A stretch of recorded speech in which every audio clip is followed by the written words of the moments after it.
Have you ever wondered what a single bite of a sacred offering could teach you about discipline and respect? Have you ever questioned why something as harmless as tasting temple fruit would incur such a severe consequence? Welcome back to the channel, dear friends. In today's video, we'll explore two key insights from the Venerable Master Xuan's teaching: the profound role of precepts in spiritual cultivation, and how even minor actions reflect deeper attitudes of the heart. Let's dive in. In Master Xuan's monastery, a seemingly trivial incident occurred. Several young novices, driven by curiosity, secretly nibbled on fruits reserved as offerings to the Buddha. The moment they were discovered, Master Xuan instructed them to kneel in prostration for 3 full days. Although severe at first glance, this episode reveals two essential truths of Buddhist practice: that moral guidelines are more than external rules, they refine the mind, and that every action, however small, shapes our path toward awakening. Over the next 10,000 words, we will retell this story with color and depth, drawing parallels from history, including anecdotes of novices in other lineages and even modern practitioners who faced analogous trials. You'll hear about a Shaolin monk reprimanded for misplacing incense, a Korean Southeastern adept who violated monastic silence, and a Taiwanese lay devotee who lost her composure over a minor rule. Each episode underscoring how respect for the Dharma begins with respect for the smallest details. Picture the quiet dorm in that ancient temple, mist hanging low over stone stairs, the soft rustle of robes, and the novices tiptoeing into the offering hall. Their hearts flutter with excitement at the forbidden treat: plump dates, candied melon, and sweet lotus seeds glistening on a lacquered tray. The first bite sends a jolt of delight through their senses, but it also stirs a flicker of guilt. When Master Xuan appears, his calm gaze pierces their hesitation. He invites them to kneel, and each monastic bows forehead to the wooden floor, contemplating both the sweetness on their tongues and the weight of what they have done. This is not punishment for punishment's sake. In Buddhist tradition, prostration serves as both a physical expression of regret and a method to cultivate humility. As Shinran Shonin taught in Japan, bowing is the way to break the pride that binds us, and so, 3 days of bows become 3 days of inner reflection. We'll explore how these bows correspond to 3 stages of transformation: contrition of deed, investigation of motive, and resolution to uphold the precepts. Along the way, you'll meet stories from the Polycanon where the Buddha himself disciplined monks for minor infractions, from the Vinaya texts recounting 10 rules that brought immediate rebuke, and from the lives of great masters like two General Zenji, whose iron discipline preserved the purity of the Sangha. Each vignette will bring the lesson to life, showing that precepts are not chains but wings. By grounding behavior, they free the mind from remorse and distraction. In the final 1,000 words, we'll reflect on how this ancient teaching resonates with modern viewers. Perhaps you've ever bent your own ethical rules: white lies told at work, a small theft from a bustling shop, or a promise to yourself broken in the rush of daily life. Recognizing these small transgressions can awaken compassion for our struggle to live up to our ideals. I'll share a personal story of once skipping a volunteer shift, feeling ashamed until I recommitted the next day, and how that renewed my sense of integrity. I also recount how a friend's gentle reminder about punctuality became a catalyst for greater reliability. Dear friends, life's spiritual journey unfolds in moments both grand and subtle. When we honor every precept, no matter how minute, we honor the Buddha's teaching and our own Buddha nature. As we continue this exploration, let's delve deeper into the concept of moral discipline and its role in spiritual growth. It's easy to dismiss the act of stealing something small, especially within the context of a monastery, as an innocent mistake. But in the context of Buddhist teachings, every action is a reflection of our inner state of being. The notion of discipline in Buddhism is not about adhering to rules for the sake of avoiding punishment. Rather, it's about aligning one's conduct with the path of awakening. In the early years of their training, the young novices did not fully understand the implications of their actions. They saw the fruits, saw them as desirable, and in their youthful curiosity, they took them. This was a clear violation of the precepts. They had not just stolen something sacred, but they had also failed to uphold their vow to live a life of integrity.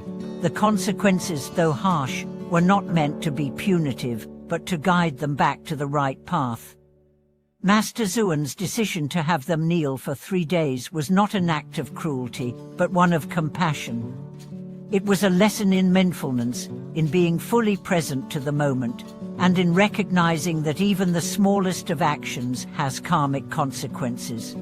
In Buddhism, we understand karma as the law of cause and effect, where every action, thought, and word creates an imprint on our consciousness. The act of stealing something as simple as a fruit may seem insignificant, but it carries with it an energy that ripples outwards. It's a manifestation of greed, desire, and a lack of respect for the sacred. Every act, no matter how small, shapes our future and molds our character. Thus, the prostrations were meant to help the novices confront the very root of their behavior: greed, selfishness, and the desire to take what wasn't theirs. We might ask ourselves, what is it about our human nature that compels us to break rules, even when we know that doing so brings harm? This question brings us to the heart of Buddhist practice, where we are taught to investigate our motivations. Why did the novices feel the urge to take what wasn't theirs? Was it simply the allure of the forbidden fruit? Or was there a deeper longing, perhaps for approval, for a sense of agency, or for a fleeting moment of pleasure? Master Xuan's teaching of prostration brings to light one of the most important aspects of Buddhist discipline: humility. The act of kneeling and bowing is not a sign of weakness but of strength. It is an acknowledgement of our limitations and an invitation to transform our faults. In the West, we often think of humility as meekness or self-deprecation, but in Buddhism, humility is the cultivation of awareness and respect. It is the recognition that we are not separate from the world around us, and that our actions have far-reaching consequences. Let's take a step back and think about the nature of the offerings in the temple. In Buddhism, offerings are not just material gifts, they are expressions of devotion and respect. When the novices took the fruits without permission, they disrupted the sanctity of the offering. They violated the sacredness of what was meant to be an act of reverence. Offering food to the Buddha symbolizes the giving up of one's desires, a recognition of the impermanence of all things, and a gesture of gratitude for the blessings of life. By breaking this sacred trust, the novices weren't just disobeying a rule, they were disrupting a process of spiritual cultivation that transcends individual desires. The Buddha himself often spoke about the importance of keeping the precepts, not as a burden, but as a means of developing self-mastery and cultivating a pure heart. In the Vinaya, the Buddhist monastic code, there are detailed instructions about what is and isn't permissible within the monastic community. These rules are designed not to restrict freedom, but to help practitioners maintain focus on their spiritual development. When we break a precept, we stray from the path of mindfulness, and the consequences of that straying are felt not just in the present, but in the future as well. The prostrations, while seemingly harsh, are meant to bring the practitioner back into alignment with the path. As we consider the impact of this story on our own lives, it's important to reflect on how we too might fail to live in accordance with our highest values. Often, the most trivial actions, those we think won't matter, are the ones that reveal the greatest truths about us. Think about your own life. Have you ever done something small that you knew wasn't right, but dismissed it as inconsequential? Perhaps it was a minor lie, a forgotten promise, or a fleeting indulgence. Yet, over time, These small actions accumulate and begin to shape our character, our relationships, and even our future. This brings us to the practice of mindfulness. Mindfulness is the foundation of all Buddhist teachings, and it is through mindfulness that we come to recognize the significance of every action.